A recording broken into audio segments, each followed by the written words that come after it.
Hi, and welcome. You're listening to the X22 Report. My name is Dave, and this is episode 1610A, and today's date is July 8th, 2018, and the title of the episode is, The Fed Continues to Deceive the American People. It's all smoke and mirrors. Now, before I get started, I just want to make an announcement. I uploaded a new interview with Kenneth Amaduri. It is on the X22 Report Spotlight YouTube channel. So all you need to do is go over to YouTube, type in X22 Report Spotlight. It will bring you to the interview, or you can come over to the X22Report.com or newssentinel.com site. Scroll down a little bit, look over to your right-hand side. You'll see the interview there. You can play it right on the site, or you can go to Steemit. That is steemit.com/@X22Report, and you can play it right on Steemit. Let's get into the economic collapse financial news. Now, as we know, the economy has been built on a gigantic illusion where they've manipulated the unemployment numbers, the GDP numbers, almost every single statistical piece of information that they throw at us has been manipulated. And this is why economists, they're having a very difficult time to explaining how wages have remained stagnant in a supposedly tight labor market, because normally when you have, supply and demand and you can't find the workers, wages move up, but they're not seeing this whatsoever. Now, according to census data, analyzed the number of Americans aged 85 and older, they are still working, and it has risen to record highs in recent years. Now, the number of workers between ages of 18 and 30 who are out of the workforce hasn't been this high since the 70s, before large numbers of women entered the workforce. Now, this is very interesting because when we look at this, we understand that inflation has kicked in, even though the Fed is reporting there is no inflation. But you could see it in food, you see it in fuel prices, you see it in many different areas, healthcare costs, you see it in real estate, you see it everywhere. You also see it in college tuition and many different places. Now, the everyday person who's 85 or even 65 and older who is on a fixed income, they realize that their dollar isn't going as far as it used to, especially when fuel prices go up, food prices go up, healthcare costs go up. They understand that, well, wait a minute, something's going on here. And if I'm going to survive the next, 15, 20, 25 years, I'm going to have to get another job. And this is why these individuals are out there taking these low-paying jobs. Now, if you have the older generation taking jobs like a crossing guard, a librarian, or maybe a tailor, or maybe a barber, and there are many older individuals that are now entering the workforce, and this is a bizarre phenomenon that is happening right now, while the growing number of young people, they've been sidelined. Now remember, the older generation, they're retired, they're on a fixed income. They're not looking for raises or advancement. They're just looking to get extra money because their dollar is not going as far as they thought it was going to go. The younger generation, they're looking for that higher paying job. They're looking to save up. They're looking to purchase a home, purchase a car, and make a career out of their job. And the problem is they can't find those jobs. That's the problem today. So you have the older generation taking up a lot of part-time work. You have the younger generation where they can't find the jobs that they need to build their wealth because it's completely impossible. Remember, we're on the downside of this fiat system that the central bankers created. In the beginning, in the 1970s, when we came off the gold standard, yes, people went out, they found jobs, they found a career. Yes, in the beginning in the 70s, it was a little difficult. A lot of people were out of work. But after all that cleared up and they were able to control it, because remember, when we came off the gold standard, the dollar dropped in value. They had to raise the interest rates, and they had to put us on the petrodollar system. This is why we couldn't find fuel, but that wasn't really the real story. It was because they were moving us off from a gold standard onto a oil-based system, onto their fiat system. Now we're on the opposite end. Interest rates very, very low. Wages are not rising. Remember, in the 70s, wages shot up. House price, everything just shot up all at once to adjust for the declining value of the dollar. Here, the dollar is declining, but interest rates are declining. Wages are declining. And the younger generation, there's just no jobs for them. They can't find the high-paying jobs. And the lower-paying jobs, where people aren't looking to make more money, those are being filled by the older workers. Remember, the immigration that Obama set up, they were bringing in all these third-world individuals to fill these positions because they knew eventually what was going to happen is that this was going to become a third-world nation, and the low-paying jobs, they needed people to fill these. And this is part of the immigration. This is why they're having these individuals in. There's many other parts of it, but that was one of the parts. And we can see that the older generation is taking up the slack because now they find themselves in a bind because they're on a fixed income and they can't make ends meet. So economists are trying to figure all this out. If the job market is filled to capacity, why aren't we seeing wages go up? Because the job market's really not filled to capacity. That's manipulated. It's not there. And we're not going to see an economic boom. And this is coming out of realinvestmentadvice.com. And they put together all these different charts and explanations of why the economy is not going to all of a sudden take off. And it can't under this economy. This is a central banking economy, and it's not going to work. First of all, we see that wages, they are failing to keep up with even historically low rates of reported inflation. This is why we see a lot of the older generation coming back into the workforce because they're on a fixed income and wages are not keeping up with inflation. That means wages aren't increasing and inflation is taking over.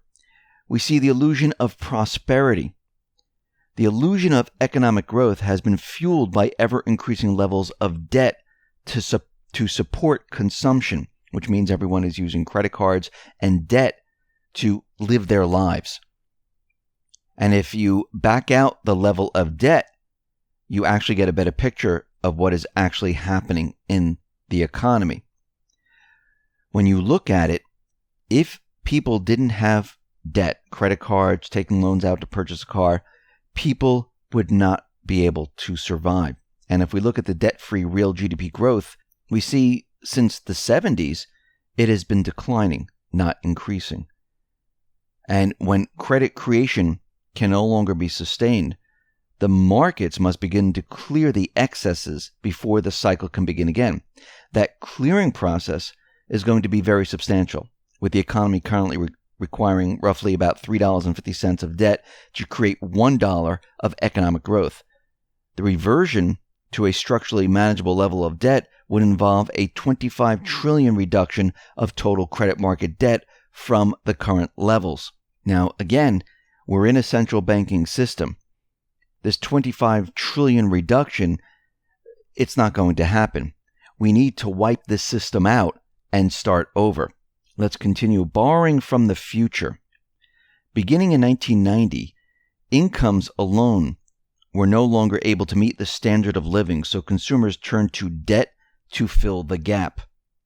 However, following the financial crisis, even the combined levels of income and debt no longer filled the gap.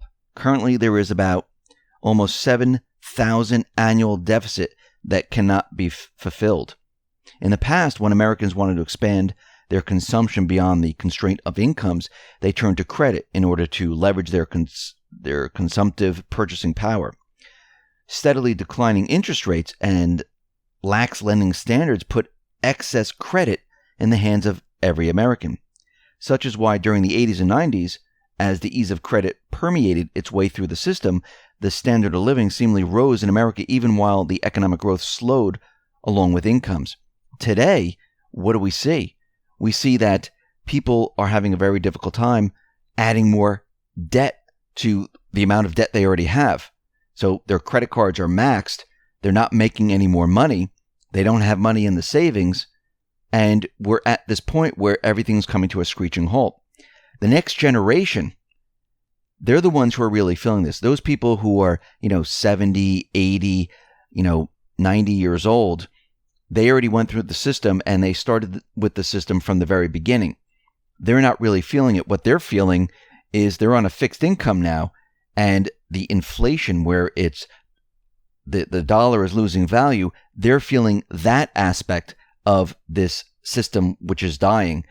The everyday person who's trying to get started and find that job and save money and to purchase a home, they can't get anything off the ground. So we have two things happening right now at the end of a central bank system, and both sides, they're finding it difficult to survive right now. We also have this gigantic debt bubble. Rising interest rates are a tax when combined with stronger dollar, which negatively impacts exports. Exports make up roughly around 40% of total corporate profits. The catalysts are in place for a problem to emerge. Now, we see at this point that there is so much debt right now that, and that's not just the debt for the government, but debt on people, debt in corporations, debt everywhere. The debt load cannot be sustained. When we came off of the gold standard back in the 70s, we didn't have that much debt. We were on a gold standard. Yes, they were creating currency at the time, but once we came off the gold standard, boom, it was just a lot more debt added to the system. Once we hit in 2008, they just opened the floodgates and they created as much debt as they possibly could, because it's the only way government would be able to survive. And what we're seeing right now is that growth is declining right now. It's not increasing. It's not getting better. They manipulated the GDP numbers and they're trying to make it seem like that growth is actually happening, which it is not. The unemployment that we see today, where they're telling us, it's 4% or 3.9%, well, that is manipulated. Those numbers are manipulated, and we actually see those people who are out of work rising at a very, very fast rate. So the whole thing is completely falling apart. So what is the central bank doing right now to make sure that nobody understands what's really going on? They're hiding a lot of their data. They're getting rid of the yield curve indicator that reports when we're going into a recession. They're getting rid of the data on their balance sheet. We see the corporate media right now pushing the idea that we're heading towards a recession. We also see the Federal Reserve. They helped top U.S. banks. They helped them to avoid a stress test failure. Now, remember, during 2008, after the financial crisis, the Fed came out and said, we're going to create these stress tests to show everyone the banks are strong. And they keep coming out with them telling you how great the banks are. And whenever a central banker comes out and tells you how great things are, it's actually the opposite happening. So the U.S. Federal Reserve struck an unprecedented bargain with Goldman Sachs and Morgan Stanley ahead of a recent stress test that allowed the two banking giants to avoid an outright failing grade. Think about this for a second. So on Friday, June 22nd, the Fed said 34 of the nation's 35 largest banks had adequate capital plans to survive a financial crisis. This is their fake stress test, letting us know that everything is great. And they did this to get everyone on board to think that, don't worry, the banks are good, keep your money in there, everything's great, no problems. Of the 34 banks, the board issued conditional non-objections to the capital plans of 3 institutions, including Goldman Sachs and Morgan Stanley. Now, on June 21st, U.S. federal regulators, in a phone conversation, told Goldman Sachs and Morgan Stanley that to fully pass the stress test, the banks needed to cut in half the combined $16 billion in shareholder payouts they had hoped to allocate. And as part of an unprecedented deal, the Fed allowed the banks to maintain a $13 billion payout level in exchange for a conditional non-objection grade. The banks were basically allowed to pay out about $5 billion more than they should have, while at the same time avoiding the public black eye that comes with an outright failing grade. The bargain, according to the report, will also boost profitability, measures that help calculate salaries for the firm's CEOs. So the Fed right now and the Wall Street banks decided, hey, we don't want to fail the stress test, so let's get around this, and with the help of the Fed, they'll give us a passing grade. So this tells us if these two banks are failing right now and they paid out to get a conditional non-objection grade, how do you think the other banks are doing? I mean, think about this for a second. We know Deutsche Bank, they're dead in the water. We know the Italian banks, the Spanish banks, they're not doing well either. They're insolvent. Same thing with the U.S. banks. All these buybacks and everything that they've been doing has been covering up for what is really happening, and that these banks, they really can't survive. Now, remember, the biz came out, and they're already separating themselves from these banks, and where they're saying that a lot of these banks are using the Lehman-style approach to do their books to make them look like they're a lot better off than they really are. And we're already starting to see evidence that these banks are already in trouble, and they're having the Fed cover up for what is really happening here. And once we get into this next financial crisis, it's going to be a complete and utter disaster. Think about, let me just repeat this. Think about what the Fed has been doing, and this is just in the last couple of weeks. They're manipulating the stress tests, their fake stress tests. Think about this. They're manipulating their fake stress tests. Because even their manipulated stress tests to make you think the banks are doing well, the banks couldn't even pass those. They're getting rid of the yield curve. They're getting rid of the data on their balance sheet. They're removing it from their site. The corporate media is already pushing the idea that we're heading towards a recession, already putting the blame on Trump and his policies. And they're saying that the recession will most likely hit before the 2020 elections. This is all being done on purpose. And it looks like with the raising of the interest rates, and Powell, as we know, which was a leaked report that he wants to pop these bubbles, we know where we're headed right now. They're all in bringing this entire system down. And this is why you need to be prepared, because you're starting to see all the different pieces all coming together right now. And you're going to see a lot more of this as we move forward. Listen, everyone, thanks a lot for listening. Be well, be safe, and especially be prepared. Thanks a lot.